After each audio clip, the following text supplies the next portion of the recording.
حضرت لقمان ایوب علیہ السلام کے بھانجے تھے، ایک وہب نامی تابعی ہے، یہ ان کا قول ہے۔ دوسرے تابعی ہیں مقاتل، وہ فرماتے کہ ایوب علیہ السلام کی خالہ کے بیٹے تھے، باہر کے ایوب علیہ السلام کے زمانے میں تھے، اور انہوں نے داؤد علیہ السلام کا زمانہ بھی پایا ہے۔ پہلے یہ فتویٰ دیا کرتے تھے داؤد علیہ السلام کے زمانے میں، پھر انہوں نے فتویٰ چھوڑ دیا۔ بڑے دانا تھے، دانائی آئی کہاں؟ کوئی مدرسہ نہیں دانائی سکھانے والا، کوئی کالج سکول نہیں جس میں پیریڈ لگتا ہو دانائی کا۔ یہ دانائی اللہ عطا فرماتا ہے۔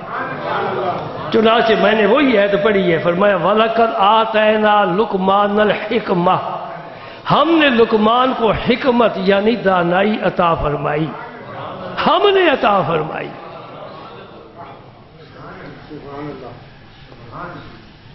یہ حکمت کیا چیز ہے؟ میں نے بہت سے اقوال پڑھے ہیں، لیکن میں نے ایک کا انتخاب کیا ہے۔ وقت کی بھی نزاکت دیکھنا پڑتی ہے، وقت ہمیں نہیں دیکھتا، ہمیں ہی وقت کو دیکھنا پڑے گا۔ کچھ ایسے بھی لوگ ہوتے ہیں کہ وقت کی باغ ڈور ان کے ہاتھ میں اللہ پاک دے دیتا ہے، ٹھہر جا بھائی ٹھہر جا، ڈوب گیا ہے تو واپس آ جا۔ اللہ اللہ سبحان اللہ، ڈوب گیا ہے تو واپس آ جا، یہ آ جاتا ہوں اس لیے کہ باغ تیرے ہاتھ میں رب نے دی ہے۔ سبحان اللہ سبحان اللہ۔ فرماتے کہ حکمت کیا ہے؟ اللہ تعالیٰ جس کو حکمت عطا فرمانا چاہتے ہیں اس کے دل میں نور رکھ دیتے ہیں، اس کا سینہ منور روشن ہو جاتا ہے، وہ ہر کام اللہ کی پسند کے مطابق دانائی کے مطابق کرتا ہے۔ وَمَنْ أُوتِيَ وَمَنْ يُؤْتَ الْحِكْمَةَ فَقَدْ أُوتِيَ خَيْرًا كَثِيرًا وَمَنْ يُؤْتَ الْحِكْمَةَ فَقَدْ أُوتِيَ خَيْرًا كَثِيرًا، جس کو اللہ تعالیٰ نے حکمت عطا فرمائی ہے اسے خیر کثیر عطا فرما دیا۔ یہی وہب جن کا میں اسم مبارک لے چکا ہوں تابعی ہیں۔ مزے کی بات میں نے ان کی پڑھی ہے، یہ تو آج رکوع مکمل نہیں ہوگا، شاید اگلے جمعے بھی نہ مکمل ہو، اس لیے کہ ہم خود مکمل نہیں ہیں نا۔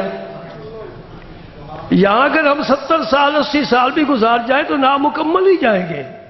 کوئی مکمل نہیں کیا، نبیوں نے ہر ایک کو مکمل کرنے کی کوشش کی ہے۔ جو نبی کے ہاتھ میں آ گیا، نظر میں آ گیا، وہ تو کمال پا گیا، وہ تو کمال پا گیا، اسے تو ہم کامل کہیں گے، وہ کامل ہے۔ اور بات یاد رکھو، میں اگلے روز ساتھیوں سے بھی کہہ رہا تھا، جو محدثین ہیں وہ جرح کرتے ہیں حدیث کے معاملے میں راوی پر، اس کا حافظہ کیسا تھا، اس کا ذریعہ معاش کیسا تھا، کہیں غلط لین دین تو نہیں تھا، اس کی سنگت کن لوگوں کے ساتھ تھی، اس کی عقائد تو نہیں کہیں متاثر ہوئے۔ راویوں پر جرح کرتے ہیں محدثین، اور یہ ضروری ہے۔ تابعی پر بھی جرح ہو سکتی ہے۔ میں قربان جاؤں، اس امت کے علماء نے اجماع کیا ہے کہ ہر راوی پر جرح ہو سکتی ہے، نبی کے صحابی پر نہیں ہو سکتی۔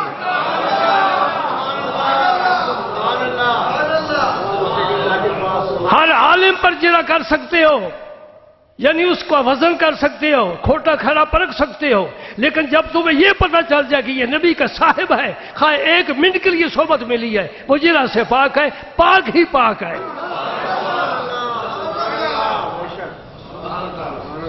اب میں آپ سے پوچھتا ہوں، سنی ہو، تم دوسری مجلسوں میں بھی جاتے ہو، حضرت امیر معاویہ کے بارے میں کیا خیال ہے؟ نبی کے صحابی تھے کہ نہیں تھے؟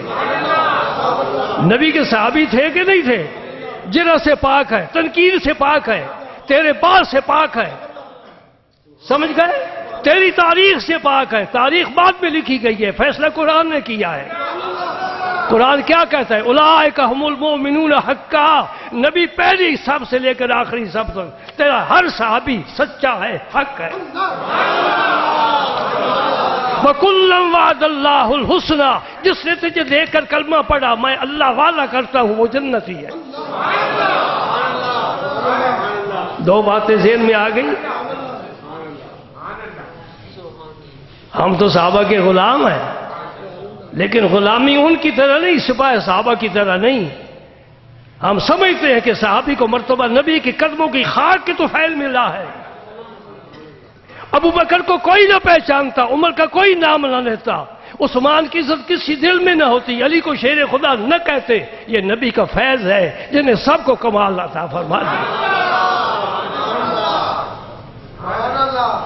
اللہ اللہ اللہ اللہ. تو حضرت واب کیا فرماتے ہیں؟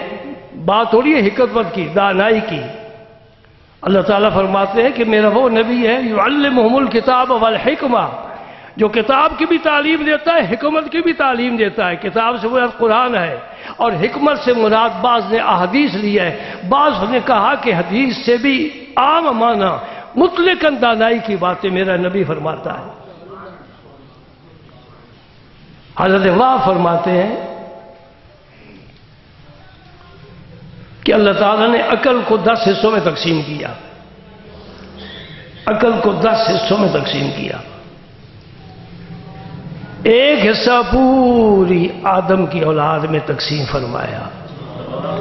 10 حصوں میں سے ایک حصہ تمام بنی آدم میں تقسیم فرمایا، اور 9 حصے اپنے حبیب کو عطا فرمایا. 9 عقل کے حصے اپنے نبی کو عطا فرمائے. میرے نبی ہر میدان میں اعلیٰ مقام پر ہے، علم میں بھی، عمل میں بھی، حکمت میں بھی، دانائی میں بھی، اور عقل میں بھی.